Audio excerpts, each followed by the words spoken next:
우리 오늘 계시록 21장 말씀 통해서 하나님의 말씀을 함께 듣겠습니다. 우리가 계속해서 이 계시록의 결론 부분을 함께 나누고 있죠. 이제 오늘은 21장, 이제 계시록이 22장에서 끝나니까 이제 거의 막바지에 이르렀습니다. 이 계시록이 이 결론 부분에서 반복해서 지금 얘기하고 있는 거는 이 사탄 나라의 마지막과 또 우리 교회의 마지막을 이 대조해서 보여주고 있다고 했습니다. 우리가 지난 시간까지 나눈 20장에서도 보면은 교회는 어떻습니까? 이 그리스도의 신부로서 천년 왕국으로서 마지막 심판을 완성이라고 여기고 기다린다고 했어요. 근데 지금 우리가 예수를 믿고 살아나서 주님과 교제하고 주의 통치를 받으면서 사는 이 모습을 가리켜서 우리가 이미 첫째 부활을 누리고 있다. 주님 다시 오셨을 때는 이제 둘째 부활, 최종적인 부활로 우리가 이 하나님의 계획의 구원을 완성되는 삶에 우리가 들어가게 되는 것이죠. 반면에 이 사탄의 나라, 이 짐승의 나라에 속한 사람들은 이 지속적으로 심판 아래에 있다고 했습니다. 이 사탄에게 종살이하면서 이 죄와 사망의 권세에 이 쩔쩔매면서 살아간다고 했죠.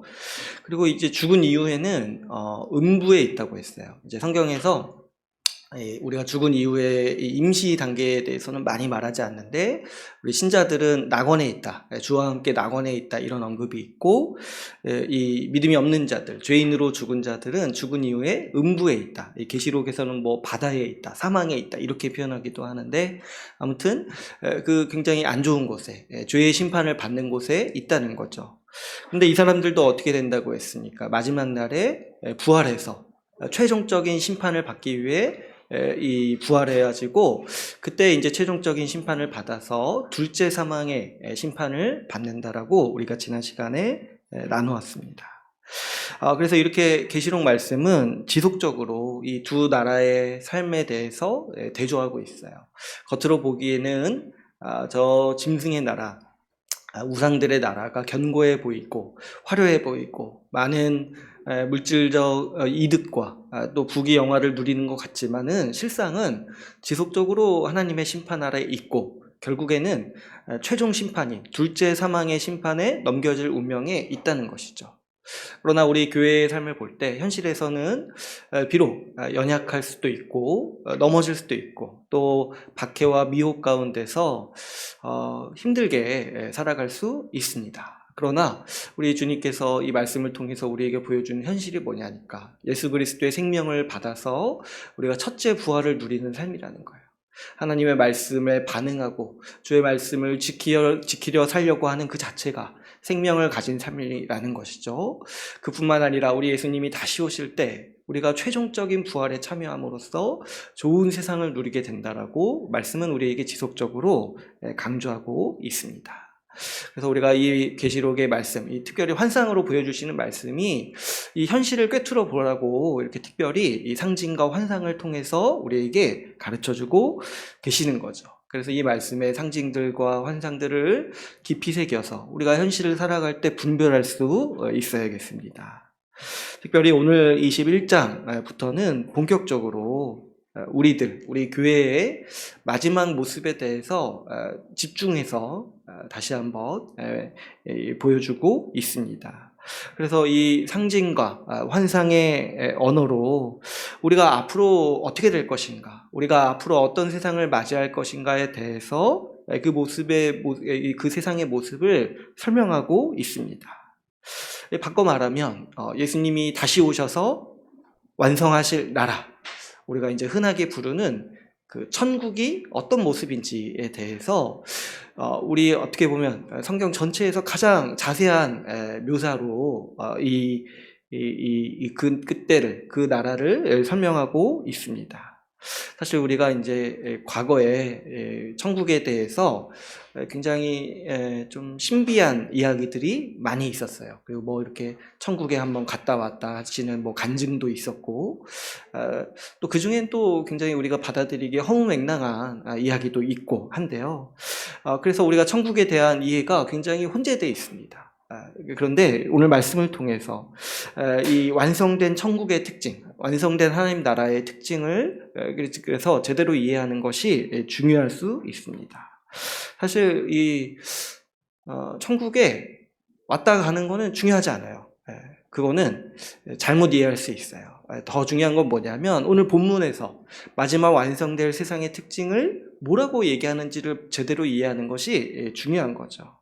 특별히 여러분, 우리의 마지막, 하나님의 모든 계획의 끝을 아는 일은 굉장히 중요합니다. 여러분 그러지 않겠어요? 하나님이 이 세상을 경영하시는 일의 마지막 부분, 그거는 바꿔 말하면 하나님의 목표잖아요. 목표. 마지막에 하나님이 이루시려는 바가 있어가지고 지금까지 그 창세기부터 앞의 일들, 지금까지 우리에게 하신 일들을 꾸준히 해오신 거잖아요. 모든 계획에 있어서 가장 중요한 부분은 사실은 마지막 끝부분, 바로 목표가 아니겠습니까? 이 목표 때문에 중간 과정이 있는 것이고, 이 목표가 있기 때문에 우리에게 지금까지 해오신 일들을 또 볼 수가 있는 거죠.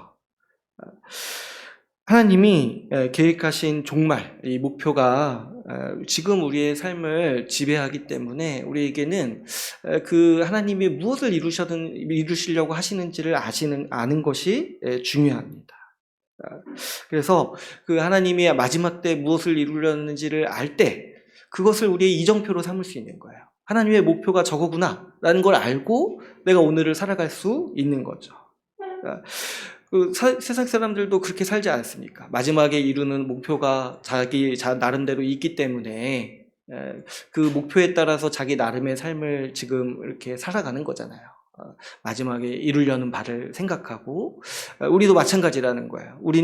근데 우리 자신의 목표보다는 하나님의 계획이 뭔지를 아는 게 중요하다는 거죠. 하나님의 마지막에 이루려는 이 목표, 마지막에 이루시려는 그 나라의 모습을 알 때 우리가 오늘을 살아갈 수 있는 분별력을 얻을 수 있고 또 힘을 얻을 수 있는 것이죠.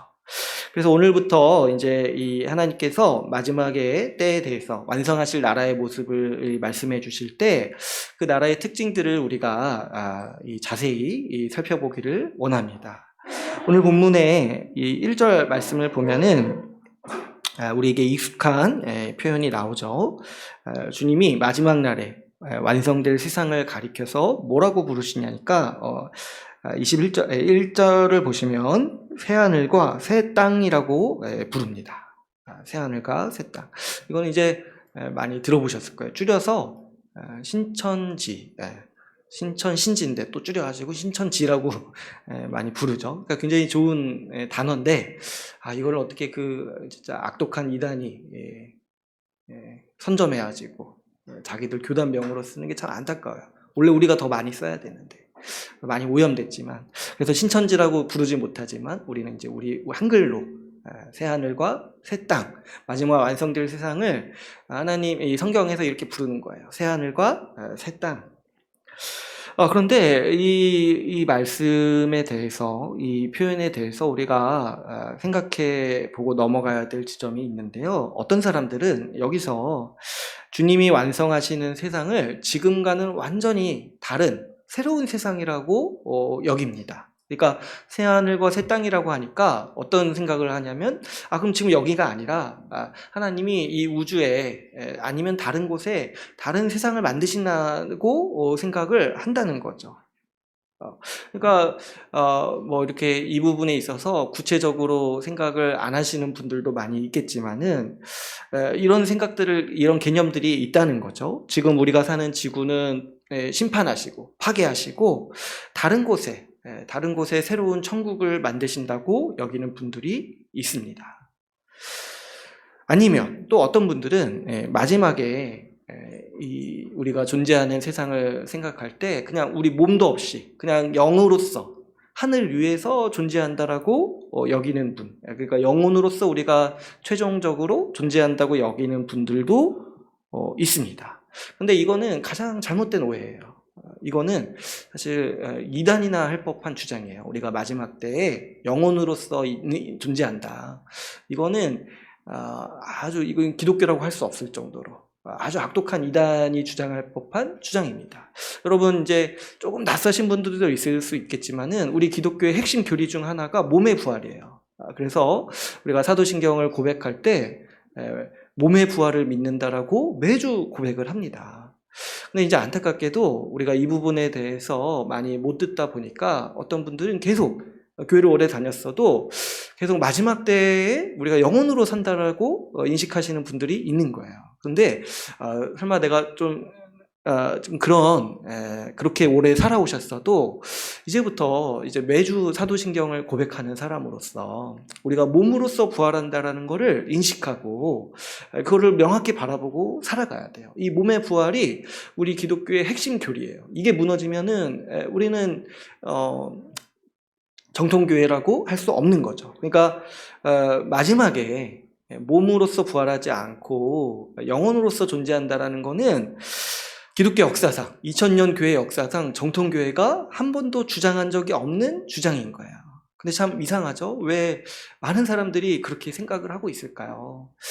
많은 이 원인이 있을 수 있겠지만은 그 중에 하나가 뭐냐면 우리가 마지막 때에 대해서 많이 생각하지 않기 때문에 그런 거예요. 마지막에 종말에 대해서 너무 이렇게 허무맹랑한 이야기도 많고 또 이렇게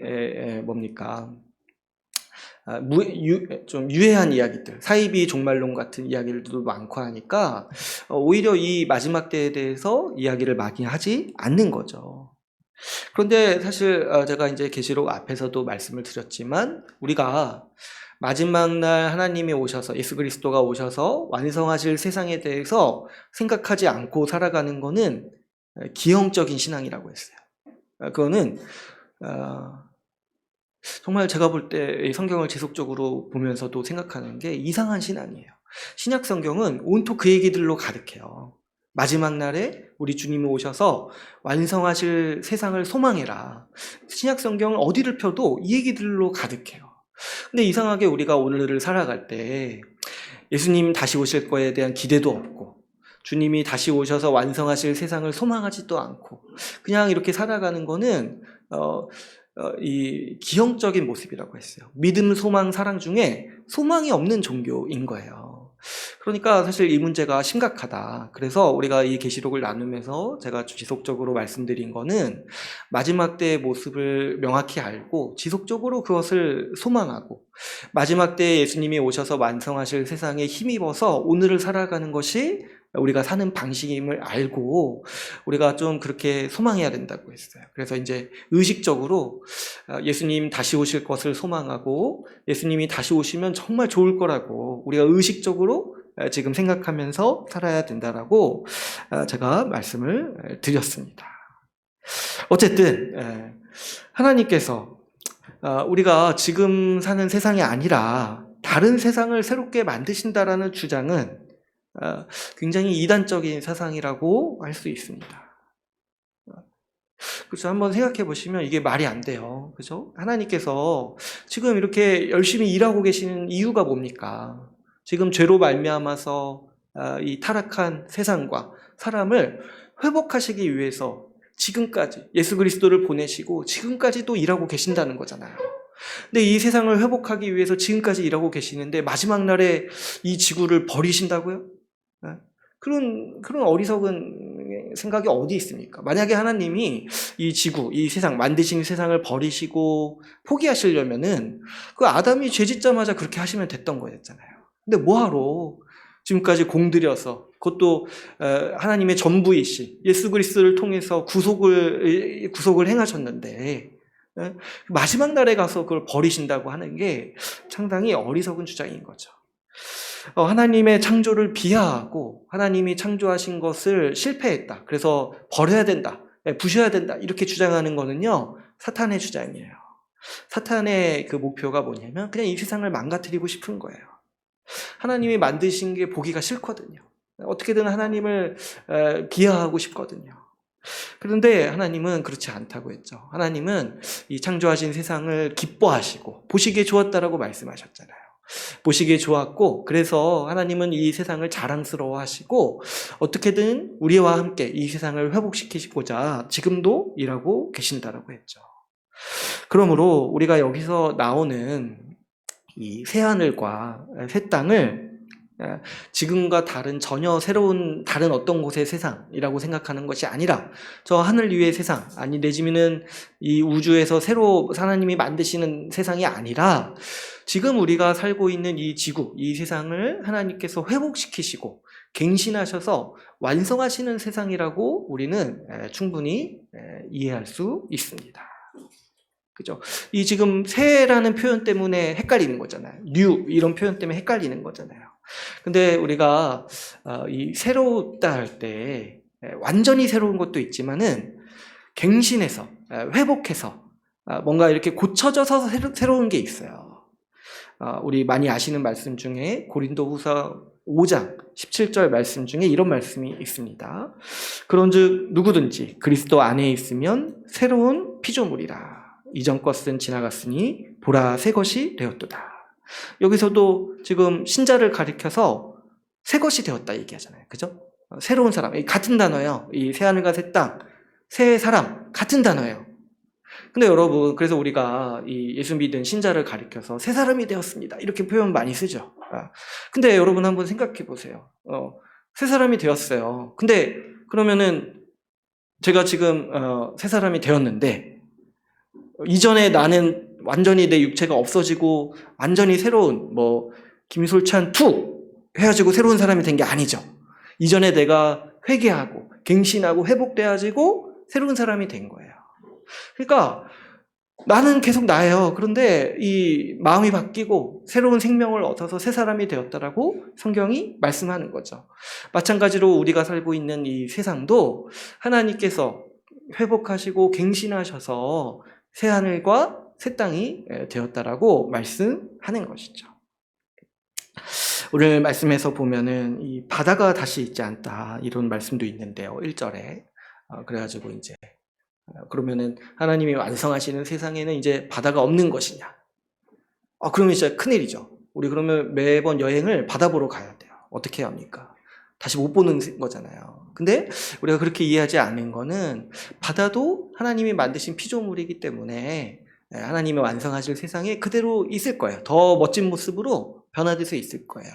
근데 이제 이 본문에서 바다가 없다라고 말씀하는 거는 이제 우리가 앞에서부터 살펴봤듯이 이 계시록은 바다를 이 하나의 상징으로서 쓸 때 어떤 상징으로 씁니까? 이 사탄이 거하는 곳, 사탄이 갇혀 있는 곳. 그래서 앞에서 짐승들이 나올 때 바다에서 나오잖아요. 그죠? 그리고 그 악한 사람들이 죽을 때, 죄인들이 죽으면 바다로 간다 이런 표현도 있죠. 이 20장에서. 그러니까 바다는 어떤 걸 상징하냐면 계시록에서 죄와 사망의 권세 그 자체를 상징하는 거예요. 오늘 본문 말씀에서도 보면은 이 하나님이 완성하시는 세상에 없는 게 있어요. 지금 세상에는 있는데 완성하시는 세상에 없는 게 뭐냐면은 4절 말씀에 사망이 없고 애통하는 것이나 곡하는 것이나 아픈 것이 다시 있지 않다.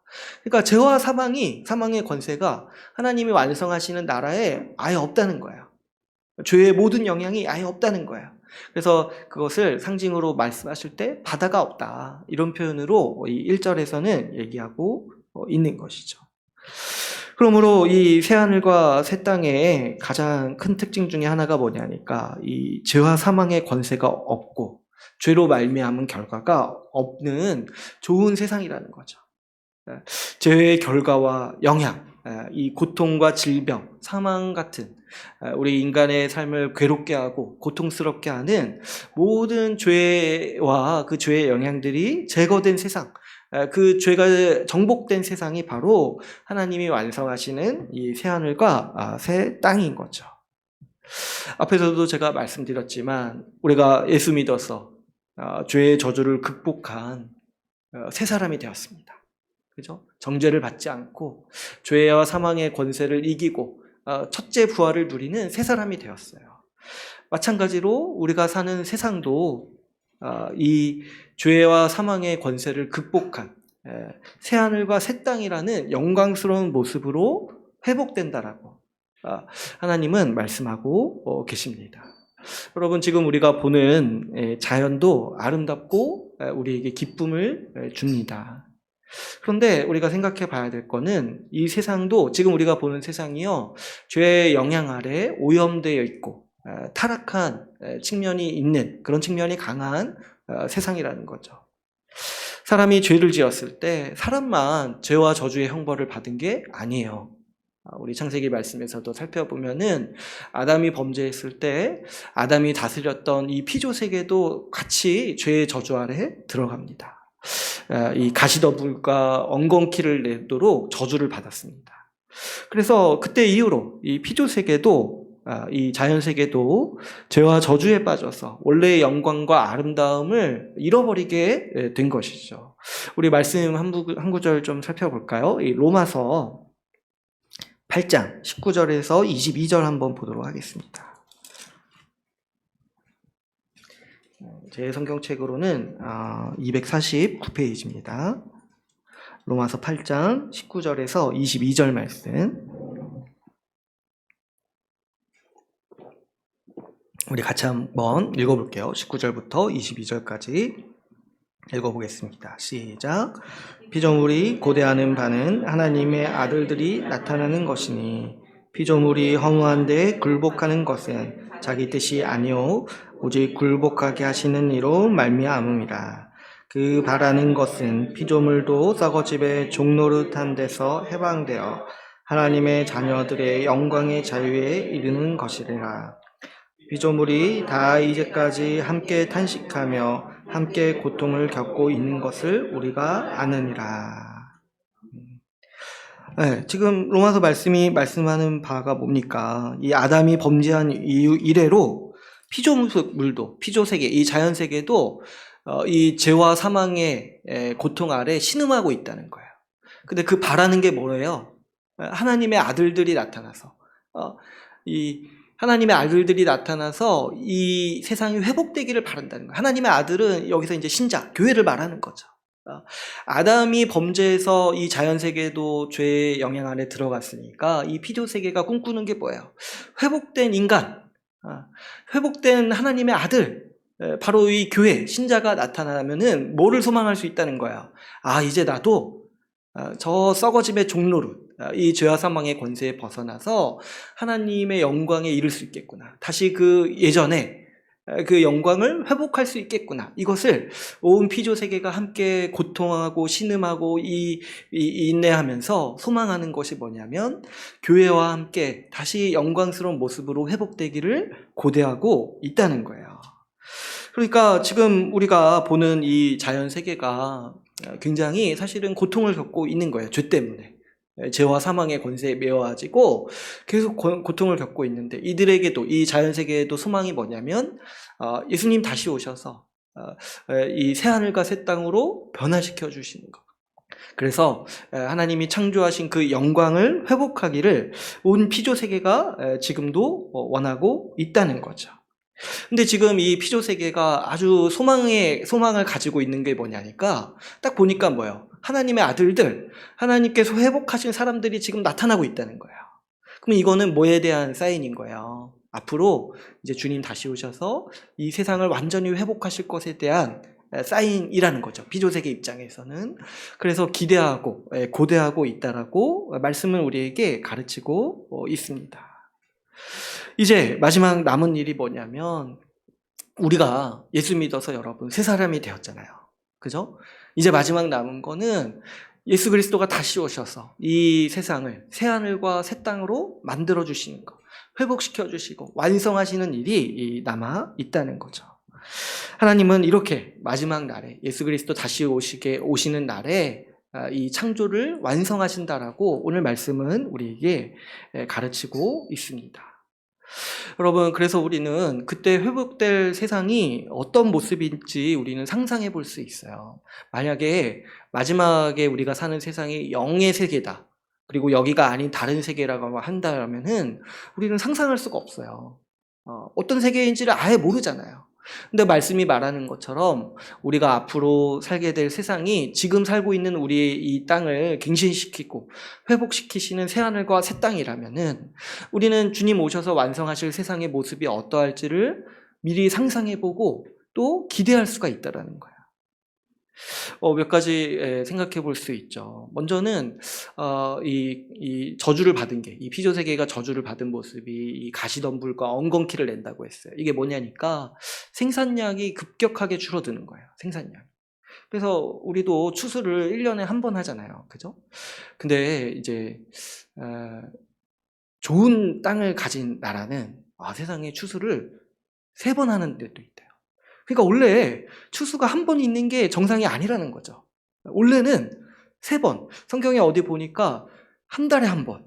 이렇게 추수를 한다는 거예요. 그러니까 이 생산량이 회복되는 것을 우리가 상상할 수 있어요. 하나님이 오셔서, 예수님이 오셔서 완성하실 세상은요, 아마 매달 추수를 하게 될 거예요. 매달. 뒤에 나오면은 뭐 이렇게 아주 나무가 있는데, 생명나무가 있는데 한 달에 한 번씩 열매를 맺고, 거기 그 잎사귀는 우리 사람의 질병을 치유하는 잎사귀다, 이런 표현도 이렇게 나와요.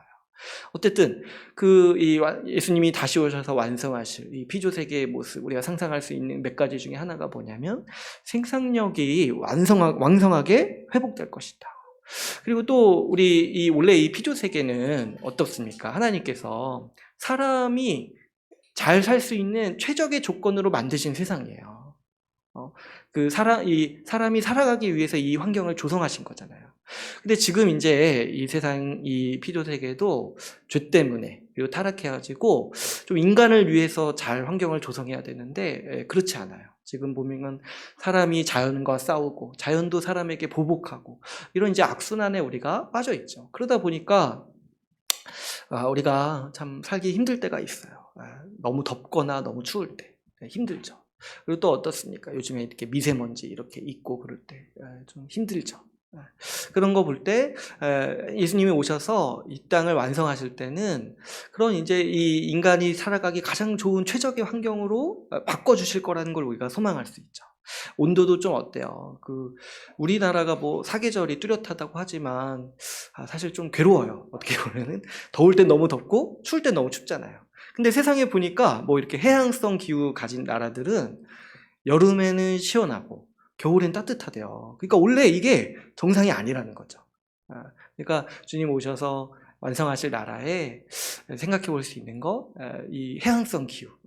전 세계가 그렇게 바뀌지 않을까요? 근데 지금 또 이상기온 때문에 해양성 기후 가진 나라도 힘들다 하죠. 그러니까 제가 생각하는 거는 주님이 지금 빨리 오셔야겠다. 지금 사람이 해결할 수 있는 범위를 너무 지난 것 같아요. 우리 자연 세계를 보니까 너무 이 인간의 탐욕으로 자연을 괴롭히다 보니까 자연도 인간에게 지금 보복하고 있는 거죠. 질병과 이 환경으로 보복하고 있는 거죠. 그런 걸 봤을 때 우리 주님 오셔서 완성하실 세상, 좀 미세먼지 걱정 없이 마음껏 운동할 수 있고, 또 어떻습니까? 이 온도 걱정 없이 살아갈 수 있는 그런 세상을 주님이 만드신다는 거예요. 또 몇 가지 이제 제가 또 생각해 본 것 중에 하나가 이 동식물과 인간과의 교감이 더 깊어질 거예요.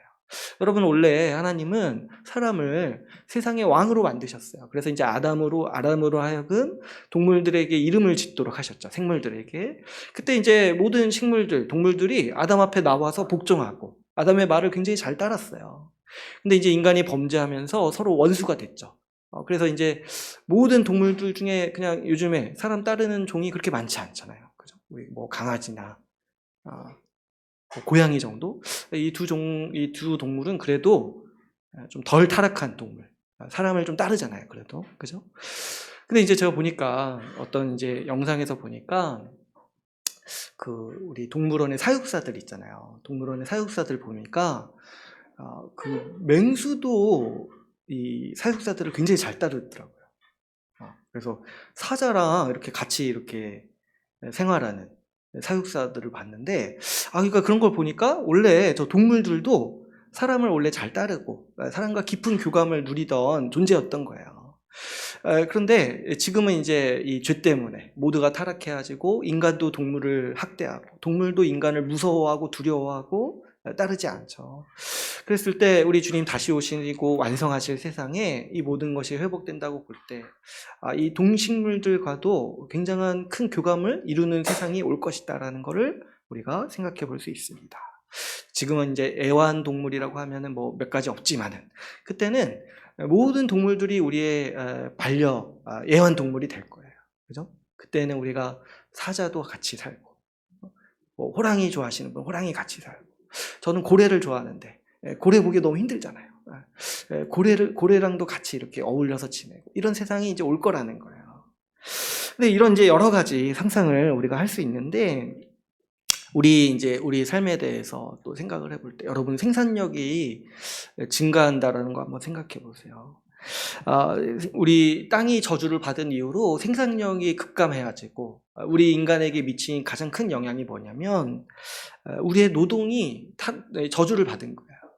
원래 인간은 이 왕적인 역할을 감당하도록 하나님이 만드셨는데, 땅이 저주를 받고 이 생산량이 저하됨으로써 어떤 일이 생겼습니까? 이제 우리는 먹고 살기 위해서 일해야 돼요.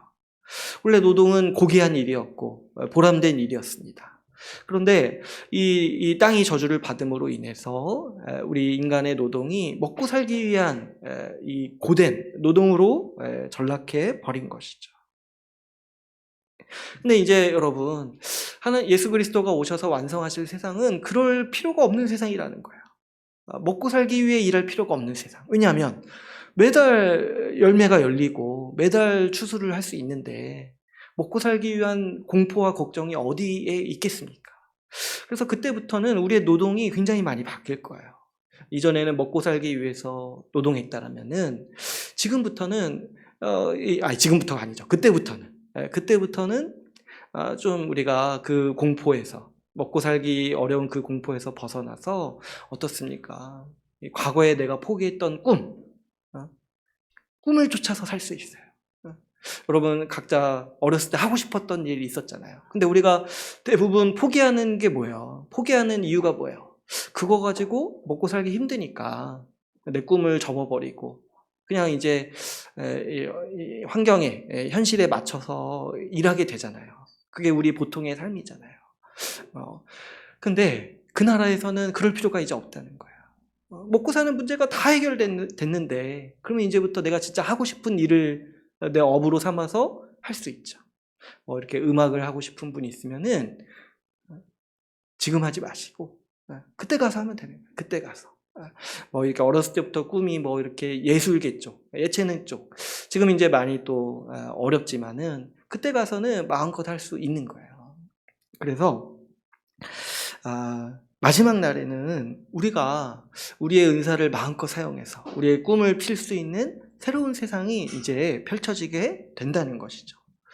그래서 우리가 그 나라를 소망하고 상상하면서 그 나라를 기대할 수 있는 거예요. 그때 가면은 또 우리의 능력도 더 완전해질 거예요. 지금은 죄의 영향 때문에, 그리고 이 죄의 한계 때문에 우리의 지식도 미완성돼 있고 또 우리의 능력도 많이 억눌려 있어요. 그러나 예수 그리스도가 오셔서 완성하실 세상에 우리도 더 완전해져가지고 우리도 더 힘이 있어져가지고 더 많은 일들을 할 수 있도록 우리는 변화될 거예요.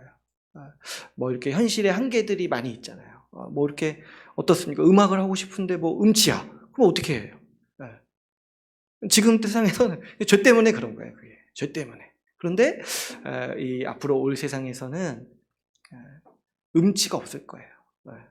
다 이제 박자감도 탁월해지고 그 음악적 감각도 탁월해져가지고 음악을 하고 싶으면 더 완전한 지식을 가지고 또 음악 세계를 추구할 수 있는 세상이 올 거예요. 그림도 마찬가지죠. 이렇게 운동도 마찬가지. 운동도. 저도 이제 초등학교 때 운동선수 그런 거 원했었는데 못했어요. 알고 보니 너무 힘이 딸려가지고 안 돼, 재능이 없어가지고. 근데 그때는 할 수 있다는 거예요. 그때는 우리 몸도 더 완전해지고 우리 모든 이 인간의 기능이 더 완전해져서 그때는 우리의 은사가 더 돋보이게 드러날 거예요. 그래서 우리가 그 날을 소망하고 지금 꿈꾸면서 살아갈 수 있는 것이죠. 여러분, 이렇게 좋은 세상, 제가 이제 이거를 더 얘기할 수 있지만 시간 관계상 나중에 또 한 번 더 이외에도 그 나라를 유추해 볼 수 있는 몇 가지 지점을 가지고 더 생각해 볼 수 있어요. 나중에 또 이제 기회가 되면 또 나누기로 하고요. 어쨌든 이렇게 좋은 세상을 우리에게 주님께서 주신다는 거예요. 하나님은 이 새하늘과 새 땅을 완성하셔서 우리에게 주시기를 원하십니다. 왜냐하면 하나님께서 이 세상을 창조하신 목적 자체가 뭐냐니까 이 좋은 세상에서 우리와 함께 하시기를 원하시는 거예요. 오늘 본문 말씀에 2절을 한번 볼까요? 오늘 다시 돌아와서 21장 2절을 보시면은 또 내가 봄에 이렇게 말씀하시죠. 하늘로부터 이제 뭐가 내려오는데 뭐냐면 거룩한 성 새 예루살렘이 내려와요. 이거는 이제 또 처음 나오는 표현이죠. 계시록에서.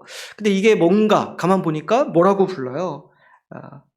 그 준비한 것이 신부가 남편을 위하여 단장한 것 같더라. 이 표현을 보면은 이제 이게 뭔지 딱 아시죠? 이 신부 표현 나오는 걸 보면은 이게 뭘 가리키는 거야? 이 새 예루살렘. 뭘 가리키는 거예요? 바로 교회를 가리키는 거죠. 앞에서부터 주님의 신부로서 교회를 준비시킨다고 했잖아요. 그러니까 이어서 표현을 쓰는 거예요. 근데 이제 지금 새 하늘과 새 땅을 만드시고 주님이 이제 부르시는 게 누구냐니까 바로 주님의 신부된 교회를 부르신다는 거예요. 그러니까 이게 무슨 지금 이 순서가 어떻게 돼요? 이 주님께서 이 새하늘과 새 땅을 만드셔서 이 살아갈 환경을 조성하시는 이유가 뭡니까? 주님의 신부인 교회와 주님이 같이 함께 거할 장소를 마련하신다는 거예요. 마치 그 신부를 맞이하기 위해서 집을 준비하는 신랑처럼 주님은 이 세상을 완성하신 이후에 우리 교회를 불러서 어떻게 하기를 원하세요? 여기서 같이 함께 살아가기를 원하십니다. 그래서 3절에서 이 중요한 표현이 나오죠. 3절을 보시면은 이렇게 얘기하고 있습니다. 우리 3절 같이 한번 읽어볼까요? 3절 같이 읽어볼게요. 시작.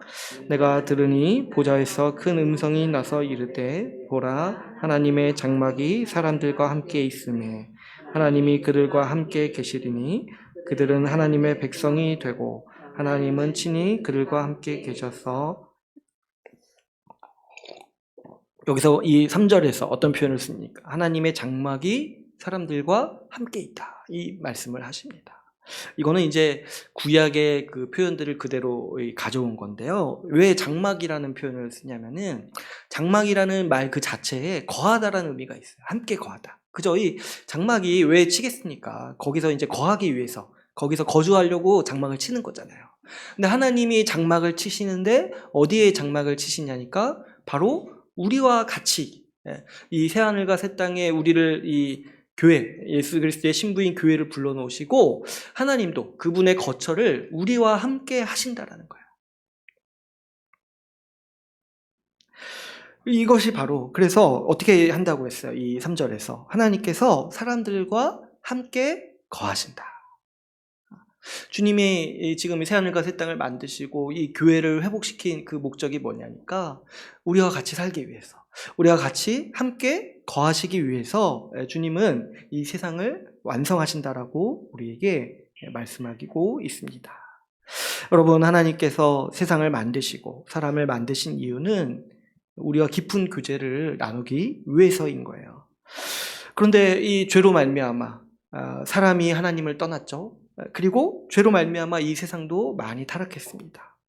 그런데 하나님께서 그럼에도 불구하고 그 목표, 아들을 얻고자 하는, 그 백성을 얻고자 하는, 그 신부를 얻고자 하는, 우리를 얻고자 하는 그 목표를 포기하지 않으시고 지금까지 예수 그리스도를 보내시고 지금까지 교회를 세우시면서 이 일들을 해오신 거예요. 바로 하나님의 백성, 이 교회를 얻으시고 세상을 마침내 회복시키셔서 창조하신 그 목적을 완성하시기를 주님은 원하십니다. 이 모든 계획의 중심에 우리와 하나님의 관계가 있습니다. 하나님이 이 모든 일을 하시는 목적이 뭐예요? 우리와 같이 거하시기 위해서, 우리와 더 깊은 교제를 나누고 우리와 함께 하시기 위해서 이 일을 지금 하고 계시다는 거죠. 여러분, 우리가 쉽게 많이 얘기를 하잖아요. 하나님 함께 해주시옵소서. 기도할 때 주님 함께 해주시옵소서. 근데 성경에서 하나님이 우리와 함께 하시겠다, 이게 뭐냐면은 하나님의 궁극적인 목적이고 하나님이 우리에게 실현해 주고자 하는 복의 총체예요. 하나님이 우리와 함께 하시겠다. 그래서 오늘 본문을 보면은 하나님과 우리의 관계가 얼마나 깊이 결속되어 있는지, 하나님이 우리와 얼만큼 깊이 있는 관계를 맺기를 원하시는지 몇 가지 표현이 나옵니다. 우리가 방금 읽은 신부, 하나님이 우리를 신부로서 맞이하신다. 신부로서. 그만큼 우리를 깊이 있고 결속된 관계로 원하신다는 거죠. 또 어떻습니까? 오늘 방금 읽은 말씀에서 우리를 하나님의 백성으로 맞이하신다라고 또 얘기하시고, 또 7절을 보면 어떻습니까? 7절을 보시면 이기는 자는 이것들을 상속으로 받으리라. 나는 그의 하나님이 되고 그는 내 아들이 되리라. 우리를 아들로 여기셔서 아들과의 관계로 이어나가기를 원하신다는 거예요. 근데 여기서 이제 아들은 그 남자 여자 할 때 그 아들이 아니라 앞에 얘기를 하죠. 상속을 받으리라. 상속자로서 표현을 쓰는 거예요. 그러니까 하나님이 우리를 상속자로 삼으시기를 원하신다는 거예요. 상속자. 하나님이 만드신 이 새하늘과 새 땅을 상속으로 받을 그 하나님의 귀한 자녀, 그 하나님의 백성, 하나님의 신부로 우리를 세우고 만드시고 그 땅에서 우리 하나님과 우리는 더 깊은 교제 가운데 살아가기를 원하신다는 거죠. 우리와 하나님과의 관계가 이렇다는 거예요. 하나님이 우리를 얼마나 가까이 하기를 원하시고, 또 여러분, 우리 인간도 얼마나 하나님께 의존되고 결속된 관계인지를 우리가 생각해 볼 수 있습니다. 마치 어린아이와 부모의 관계와도 같습니다. 여러분, 부모가 어린아이를 귀하게 여기고 조금 하면은 다칠까봐 또 이제 큰일이 생길 수 있으니까 어떻게든 보호하고 지키려고 하잖아요. 그러니까 부모한테는 어린아이가 소중하죠. 아기들이 소중하죠. 근데 또 아기 입장에서는 어때요? 부모를 떠나서는 아무것도 할 수 없어요. 그 자신이 할 수 있는 게 아무것도 없어요. 그래서 모든 것을, 자신의 모든 복과 모든 삶의 일거수일투족을 다 부모에게 의존해야 돼요. 하나님과 우리의 관계가 그와 같다는 거죠. 우리도 하나님이 있을 때 일상생활을 살아갈 수 있고, 그 정도로 우리 존재 자체가 하나님께 의존된 존재라는 거예요. 하나님은 그렇게 우리를 창조하셨습니다. 하나님 없이는 우리는 아주 비참한 삶을 살게 될 거예요. 그리고 반면에 하나님이 있을 때, 하나님과 같이 하게 될 때 우리의 삶이 더 충만해지고 우리의 기쁨이 더욱더 충만해질 수 있는 것이죠. 오늘 본문 말씀에 보면은 이 완성된 세상에서 하나님께서 우리를 맞이하자마자 하시는 일이 뭐냐니까, 이 4절 말씀에 모든 눈물을 그 눈에서 닦아주신다라고 말씀하십니다. 우리가 그 나라에 들어갈 때, 그 완성된 세상을 볼 때 눈물이 나온다는 거예요. 어떻게 안 울 수 있겠습니까? 근데 이제 우는 이유가 여러 가지일 거라고 생각을 해요. 어쩌면 이 눈물은 우리가 하나님을 떠나서 살면서 겪었던 모든 괴로움을 후회하면서 흘리는 눈물일 수 있습니다. 여러분, 우리가 살면서 경험하는 모든 괴로움과 고통은 다 죄로부터 온다고 했어요. 내 죄로 말미암는 고통도 있고 다른 사람의 죄로 말미암는 고통도 있습니다. 그리고 이 세상에 만연한 죄로 인해서 내가 고통을 겪기도 합니다. 그러니까 우리가 모든 이 아픔과 눈물을 흘리는 모든 원인에는 사실 이 죄와 사망의 영향, 그 권세가 살아있어서 우리에게 영향을 미치는 거죠. 근데 이제 완성될 세상을 보니까 그 과거가 후회되기도 하고, 내가 죄에 빠졌던 살았던 삶이 후회되기도 하고, 이제 그 모든 고통에서 해방된다는 생각이 드니까 어떻게 눈물이 안 나올 수 있겠냐는 거예요. 또 이 눈물은 우리가 죄로 가득한 세상을 견디면서 흘리는 눈물일 수 있습니다. 우리가 이제 계시록 말씀을 앞에서부터 이 말씀을 나눴다시피 교회는 이 땅에 있으면서 수많은 박해와 미혹을 겪는다라고 했습니다. 우리가 예수 믿고 살아가는 삶은 어찌 보면 믿음을 지키기 위한 싸움이에요. 그 싸움의 연속이에요. 믿음을 지키기 위해서 포기해야 될 일도 있고, 또 때로는 꾹 참고 버텨야 될 일도 부지기수로 많이 있습니다. 때로는 아무도 보지 않을 때 헌신해야 될 일들도 있는 것이죠. 그런데 우리가 이 모든 고통과 또 고난을 견디는 이 원동력, 이유가 뭐냐니까 바로 주님이 있기 때문이라는 거예요. 주님이 우리의 수고와 인내를 아신다는 거예요. 주님이 내가 믿음 지키기 위해서 분투한 그 헌신을 주님은 아신다는 거예요. 그리고 우리 주님께서 앞으로 우리에게 좋은 세상을 주시기 위해서 일하고 계신다는 것을 알고 그 세상에서 우리는 주님의 품에서 하나님의 선하심을 누리면서 살아가게 된다는 것을 알 때 우리는 지금을 참고 견디고 또 소망 중에 오늘을 살아갈 수 있는 것이죠. 주님의 얼굴을 볼 때, 주님을 마주 대할 때 이제 그 삶의 결실을 보게 되는 거예요. 내가 이것을 위해서 지금까지 살아왔구나. 그러므로 여러분, 우리가 이 완성될 세상, 새하늘과 새 땅, 우리가 이제 흔히 부르는 천국에서 누리는 가장 큰 복이 뭐냐면 바로 우리 주님의 얼굴을 보는 거예요. 제가 말씀드린 적 있죠. 천국인 이유는 하나님과 함께 거하면서 누리는 세상이기 때문에 그런 거예요. 주님으로 말미암아 위로를 얻고 주님으로 말미암아 만족을 누리는 세상이 우리가 바라고 소망하는 천국입니다. 그래서 사실 지금 하나님을 별로 사랑하지 않고 하나님과 관계가 없는 사람은 천국 가면은 괴롭다고 했어요. 그쵸? 이 천국의 가장 큰 복을 누리지 못하는데 어떻게 천국을 소망할 수 있겠습니까? 하나님을 사랑하고 그분의 얼굴 볼 것을 기대하고 그분과 더 깊은 교제를 더 충만히 누리고 더 풍성히 누릴 것을 사모할 때 우리가 비로소 그 천국의 소망도 가지게 되는 것이죠. 주님으로 말미암아 행복한 곳이 바로 주님께서 완성하실 세상, 이 새하늘과 새 땅에서 하나님과 깊은 교제를 누리고 더 영광스러운 예배를 드리는 곳이 바로 주님이 우리에게 주실 세상, 새하늘과 새 땅입니다. 여러분, 우리가 우리의 삶을 단순하게 진단할 때 다른 무엇보다도 하나님이 우리의 복의 근원임을 우리가 분명히 생각하고 바라봅시다. 앞에서도 제가 말씀을 드렸지만 여러분, 우리의 모든 괴로움과 고통은 죄에서부터 옵니다.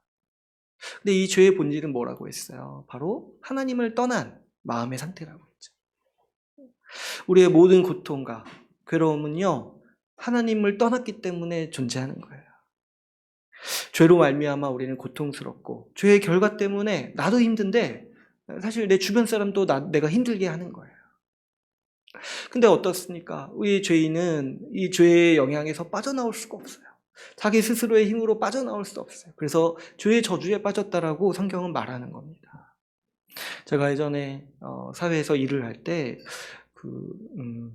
알코올 중독 환자분들과 상담을 한 적이 있어요. 근데 뭐 사실 알코올 중독 환자분들이랑 어떻게 상담을 합니까? 매번 이렇게 술에 취해 있는데. 근데 이제 제가 요령을 알게 된 게 이 알코올 중독 분들이 가끔 맨정신일 때가 있어요. 그때는 신기하게 맨정신으로 돌아오시더라고요. 그래서 이제 제가 그때 마침 그때 이제 가서 몇 가지 얘기도 하고 대화도 나누고 했던 기억이 있는데요. 근데 제가 놀랬던 것 중에 하나가 뭐냐면 그 알코올 중독이신 분들이 자기도 알아요. 자기가 이러다가 죽는다는 거 알고 자기도 이게 괴롭다는 걸 알아요. 그리고 더 나아가서 자기 때문에 자기 가족도 괴롭고 자기 주변 사람들이 힘들다는 것도 알아요. 다 알고 있어요. 그 심각성도 알고 있고 좀 벗어나고 싶어요. 근데 어떻게 돼요? 그 제정신인 시간 잠깐 끝나면은 또다시 그 알코올 중독 상태에 빠지는 거예요. 다시 술을 의지하고 다시 술을 통해서 이 쾌락을 추구하고 그러니까 이게 빠져나오고 싶어도 빠져나올 수 없는 그 죄의 상태인 것이죠. 우리 죄인이 다 이런 상태에 있는 거예요. 죄 때문에 자기가 망할 거라는 거 어렴풋이 압니다. 그리고 자기 죄 때문에 내가 내 주변 사람 힘들게 하고 있다는 것도 어렴풋이 알아요. 그런데요, 이걸 해결할 어떤 힘이 없고 어떤 능력도 없는 거예요. 하나님을 떠난 인간의 고통이 여기에 있습니다. 자기가 멸망할 것을 알매도 돌이킬 수 있는 어떤 힘이 없다는 거예요. 회개할 수 있는 능력이 없다는 거죠. 그뿐만이 아니죠. 여러분, 하나님을 떠난 그 상실감은 무엇으로도 채울 수가 없습니다. 우상 숭배로부터 얻는 이득이나 유익이 얼마간의 만족은 줄 수 있어도 금세 끝난다고 했죠. 항상 우리는 허무함과 실증을 느낍니다. 그래서 더 큰 자극을 원하지만은 여기에도 한계가 있어가지고 그래서 더 큰 자극을 얻지 못해서 마음이 공허한 거예요. 항상 우상을 춤추고할 때. 그래서 허덕이다가 나중엔 더 악독한 중독에 빠지거나 하는 것이 우리 이 죄인의 삶인 거예요. 평생을 불만족과 허무함에 시달리는 것이 하나님을 떠난 이 죄의 저주 아래 빠진 사람의 삶입니다. 여러분, 이 몇 가지 증상들을 생각해 볼 때 우리가 살면서 겪는 어려움과 고통의 그 근본적인 문제는 대부분이 우리가 하나님을 떠났기 때문에 일어난다는 것을 생각해 볼 수 있습니다. 여러분, 우리가 살면서 고통스러울 때, 좀 어려울 때 가장 먼저는 내가 최근에 하나님과의 관계가 어떠한지를 생각해 봐야 돼요. 생명의 근원이시고 복의 근원이신 하나님과 멀어질 때 우리는 멀어지면 어디로 가까워지겠습니까? 죄와 사망의 권세에 가까워지는 거예요. 우울감이라든가 허무함이라든가 상실감이라든가 이런 게 다 근본적으로 사망을 향해서 가고 있는 정서들이잖아요. 그러나 하나님이신 생명 그 자체이신 하나님을 가까이 할 때 우리는 그런 정서를 극복할 수 있고 또 이겨낼 수 있는 것입니다. 여러분 마음속에 어느 순간 문득 허무함이나 이런 이 사망의 정서가 찾아올 때 그런 것들을 점검해 보셔야 돼요. 내가 요즘에 하나님과의 관계가 어떠한가? 하나님으로부터 기쁨을 얻고 있는가? 하나님으로부터 생명을 공급받고 있는가? 이것을 우리가 생각해야 되고 돌아봐야 마땅한 것이죠. 여러분 우리가 우리 주님을 생각할 때 하나님이요 우리 복의 근원이 되신다라고 우리는 믿고 살아가야 돼요. 여러분 모든 좋은 것, 이 세상의 모든 좋은 복, 모든 선한 것들이요 다 하나님으로부터 옵니다. 우리 야고보서 말씀이죠. 모든 선한 것들은 다 하나님으로부터 와요.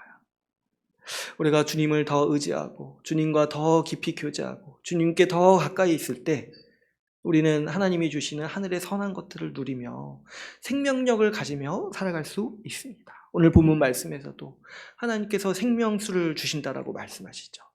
그 주님이 우리에게 날마다 공급해 주시는 것은 생명이에요, 생명.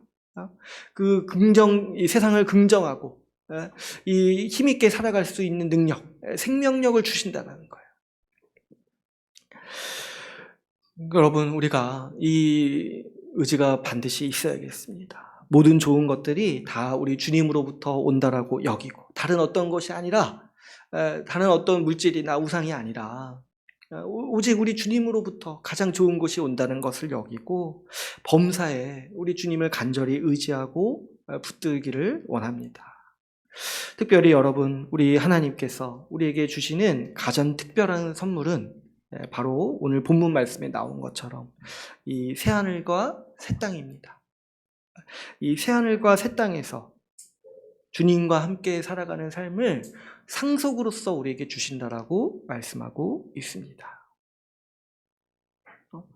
이 모든 게 우리에게 주시는 특별한 약속이에요. 새하늘과 새 땅을 주시겠다. 내가 너희와 같이 함께 거하면서 얼굴을 마주대하며 교제하겠다. 이 모든 것이 우리에게 약속하신 가장 특별한 복이고 가장 큰 복인 것이죠. 아까 이제 주님이 이 모든 걸 준비하는 게 신랑이 신부를 맞이하는 준비와 같다고 했잖아요. 여러분 신혼부부가 준비를 하잖아요. 그죠? 같이 살아갈 준비를 하잖아요. 그때 어떻게 해요? 뭐 이렇게 집 보러 다니고 혼수 보러 다니고 이렇게 하잖아요. 그러면서 또 기대하죠. 저 좋은 집에서 같이 살게 될 것을 기대하고 또 혼수를 이렇게 마련하면서 이 좋은 것들을 누리게 될 것을 막 기대하게 되잖아요. 그래서 막 관심 있게 찾아보고 알아보잖아요. 근데 이제 가장 기대하는 게 그중에 뭐겠습니까? 사랑하는 배우자와 같이 살아갈 것을 기대하잖아요. 뭐 혼수만 기대하겠어요? 어떤 결혼한 사람이 저 집만 기대하겠어요? 그렇지 않죠. 집도 기대하고 혼수도 기대하고 거기서 그 좋은 곳에서 같이 살아갈 삶을 기대하는 거잖아요. 마찬가지로 우리가 하나님이 주시는 약속이 이와 비슷한 거예요. 주님이 우리에게 우리가 살아갈 좋을 터전을 주시겠다고 약속하신 거예요. 새 하늘과 새 땅, 새 집, 그 안에 살아갈 모든 좋은 물건들 다 주님이 마련해 놓고 계시다는 거예요. 근데 또 그 좋은 환경에서 우리와 주님이 누리는 복이 뭐냐니까 이제 주님과 더 밀접하게 주님의 영광을 더 바라보면서 예배하고 교제하면서 살아갈 수 있는 삶을 우리에게 선물로 주신다는 거죠. 그래서 우리가 그날을 소망하면서 오늘을 살아가는 사람들인 거예요. 주님이 다시 오실 날, 우리의 결혼식 날, 우리 주님과 함께할 삶이 펼쳐지는 새로운 세상, 이 세상의 좋은 것들을 누리면서 살아가는 삶이 우리 앞에 이제 펼쳐질 것이라는 거죠. 여러분, 우리에게 이러한 미래가 있기 때문에 우리는 오늘의 어떠한 현실이라도 버틸 수 있는 힘이 있습니다. 여러분 한번 생각해 보세요. 미래가 불확실하고 모레도 망할 것 같고 그러면 오늘 살아갈 때 얼마나 견디기 힘들겠습니까? 이 세상 사람들이 가장 버티기 힘들어하는 것 중에 하나가 이거죠. 미래가 불확실해요. 미래가 불확실해요. 또 망할 것 같아요. 전망이 어두워요. 그것 때문에 오늘 살아갈 때 우울하고 힘든 거예요. 제가 이제 월급 받으면서 생활하시는 분들이 가끔 하시는 얘기를 들어보면 이런 얘기를 해요. 사는 게 재미가 없대요. 사는 게. 근데 왜 재미가 없냐니까 미래가 너무 뻔하다는 거예요. 왜 뻔해요? 자기가 지금 받고 있는 월급에 근거해가지고 미래의 삶이 다 계산이 되는 거예요. 더 기대할 게 없어요. 그 이상. 그러다 보니까 월급 위에 수익을 추구하려고 좀 재밌어 보려고 하다가 이제 다 그것도 안 돼서 힘들어지고 이 암울한 미래는 그 죄인에게 항상 암울해요. 그것 때문에 이 오늘을 살아갈 때 정말 처참하게 살아가고 힘들게 살아가는 것이죠. 근데 여러분, 우리에게 확실히 보장된 미래가 있다면 어떻겠습니까? 왜 약간 너무 좀 사기성 있는 금융상품처럼 느껴지는데 확실히 보장된 미래. 근데 우리한테 주님이 약속하신 게 그거라는 거예요. 확실히 우리에게 새하늘과 새 땅을 상속으로 주시겠다. 그곳에서 우리가 주와 함께 행복하게 사랑하면서 사는 삶을 우리에게 주시겠다라고 말씀하신다는 거예요. 우리에게 그렇게 확실히 보장된 미래가 있을 때 그것도 가장 좋은 날들, 우리 인생에서 가장 좋은 날들이 그때 펼쳐진다는 것을 생각할 때 여러분 오늘 우리를 살아갈 때 소망을 가지고 살아갈 수가 있는 거예요. 여러분 우리 기독교는요 소망의 종교예요. 소망의 종교. 이 소망의 영역이 없으면은요 바울이 말하기로 뭐라면은 가장 어리석은 자더라고요. 우리가 소망의 영역. 이것 때문에 우리가 오늘을 살아가는데 어떻게 이게 없는 종교, 이게 없는 믿음이 있을 수 있냐는 거예요. 마지막 날 그날 예수님 다시 오셔서 완성하실 좋은 세상에서 행복하게 살아갈 것을 꿈꾸고 그것을 의존해서 오늘을 버티고 살아가고 있는데 누가 이걸 생각하지 않고 살아가냐는 거예요. 그래서 사도 바울이 얘기하는 표현 중에 유명한 표현 중에 보이는 것이 소망이 아니니 보이는 것을 누가 바라리요. 보이지 않는 것을 바라면은 참음으로 오래 기다릴지니라. 근데 어느새부턴가 우리 신앙은 아주 어리석은 형태로 존재하고 있어요.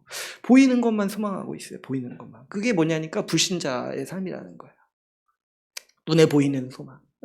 자기 월급, 자기 지금 자산 이런 것들을 의존해서 미래를 소망하고 있으니 이게 지금 무신론이랑 다를 게 뭐라는 거예요. 실천적으로는 신앙이 없는 거예요. 이 소망이 없다라는 거예요. 여러분 우리의 가장 확실한 소망이 뭐냐니까 새하늘과 새 땅에서 하나님의 얼굴을 보며 살아갈 그 삶이라는 거죠. 여러분 우리 미래는요 보장돼 있어요. 안심하세요. 그리고 기뻐하시고 소망하세요. 우리 미래가 보장된 삶을 살고 있다는 거예요. 우리 삶의 가장 좋은 것들이 주님 다시 오시는 날에 시작됩니다. 그러므로 여러분 이 마지막 날, 이 완성된 세상을 자주 상상하시고 자주 생각하세요. 이 소망을 생각하는 것이 우리의 힘입니다. 미래가 우리한테 위로를 주는 거예요.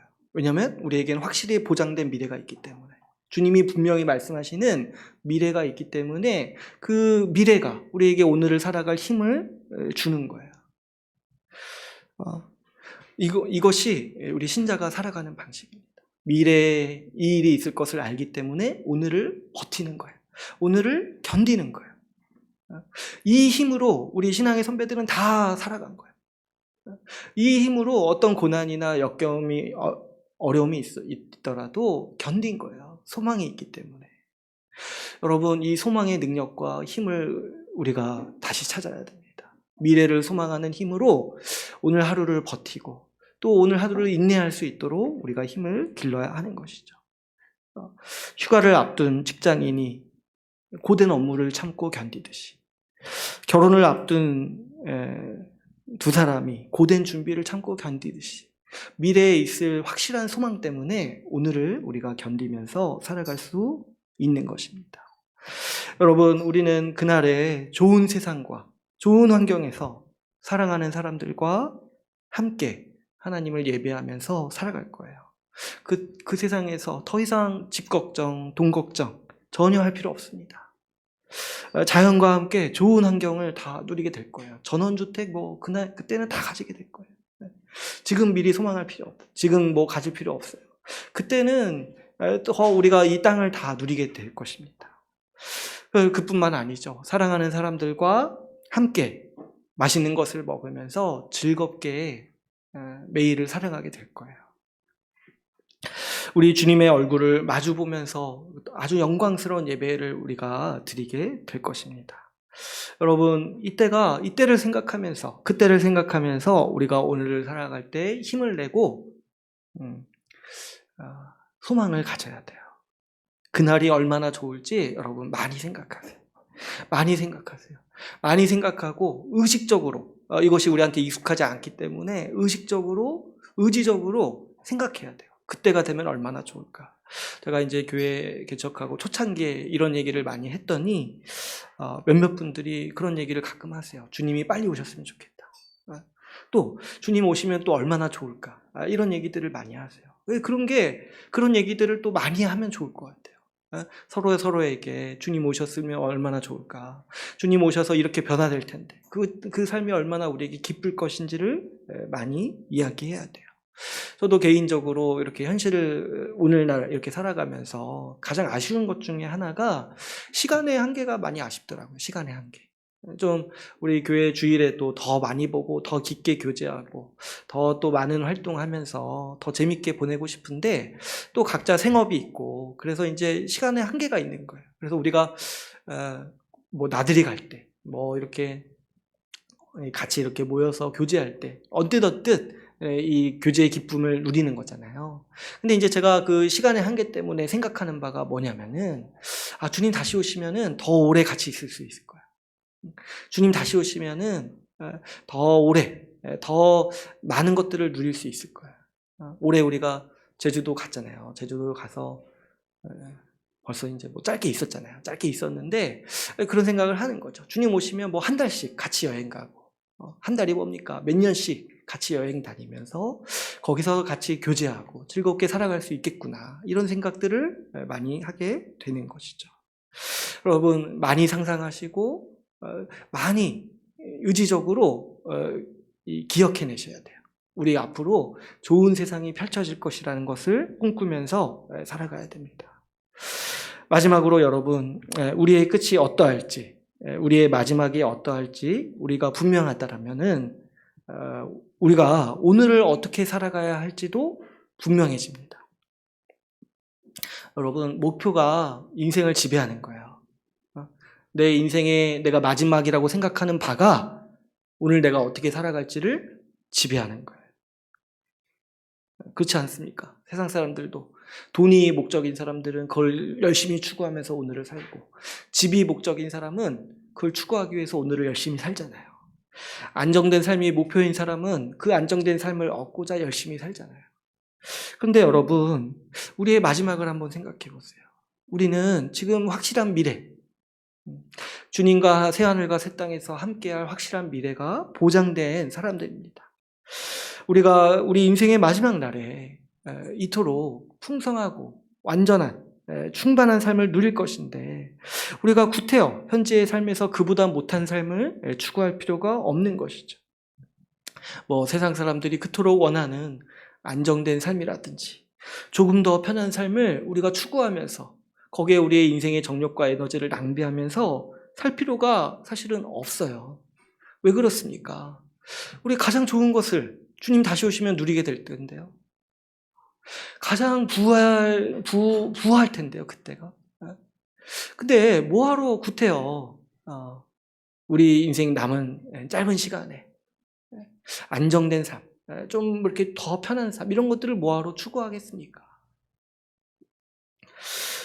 오히려 우리가 우리 인생을, 우리 앞으로의 삶을 곰곰이 생각해보고 계산해 볼 때, 여러분, 우리 신자의 삶을 가장 값지게 사용하는 게 뭐냐면 영원한 가치를 위해서 사는 거예요. 영원한 가치. 지금 세상에서와 앞으로 올 세상에서 지속되는 가치를 위해서 우리는 살아야 돼요. 그 세상이 오면은 다 끝날 텐데, 지금 가지고 있는 뭐 주식, 뭐 자산, 이런 거 그 세상에 오면은 아무런 휴지 조각이 없이 끝날 텐데, 뭐하러 그걸 얻기 위해서 열심히 사냐는 거예요. 우리가 그 나라에 들어갈 것을 믿는다라면. 여러분, 지금도 있고 그때도 있는 영원한 가치를 위해서 살아야 돼요. 근데 그 영원한 가치가 뭐냐니까, 바로 여러분, 지속되는 게 뭐냐니까, 바로 우리 교회와 주님이에요. 주님. 우리 지체들과의 관계. 같이 그 나라에 들어갈 거잖아요. 그죠? 그리고 그 나라에 지금도 함께 하시고 그 나라에서도 함께 하시는 분이 바로 우리 주님이시잖아요. 우리가 지금 교회로서 서로 사랑하는 삶은요, 지금부터 영원히 지속되는 삶입니다. 우리가 특별히 믿음의 가족을 세우고 교회를 세우는 일이 그래서 중요한 거예요. 우리가 복음 전하고 복음을 통해서 함께 교제하는 일이 그래서 중요한 거예요. 앞으로 올 세상에서 이 관계가 지속되기 때문이죠. 남는 게 이거인 거야. 남는 게. 너와 나와 함께 있던 삶, 주님과 함께 동행했던 삶이 남아서 그 나라에서 열매를 맺는 것이죠. 여러분, 우리가 지금 교회로 살면서 한 사람이라도 믿음으로 붙들고 돕고 섬기는 일이 얼마나 귀한 일이겠습니까? 이 시대에 많은 사람들이 믿음을 저버립니다. 근데 정말 교회로 함께 있으면서 붙들고 어떻게든 돕고 헌신하면서 끝까지 붙들고 같이 그 나라에 들어갔을 때 그 나라에서의 기쁨이 얼마나 크겠습니까? 하나님 나라가 완성되고 시작되었을 때 내 헌신과 수고로 함께 붙들고 살 수 있다라면, 그런 지체들이 여러 명이 있다라면은 우리의 삶이 굉장히 더 영광스러울 것입니다.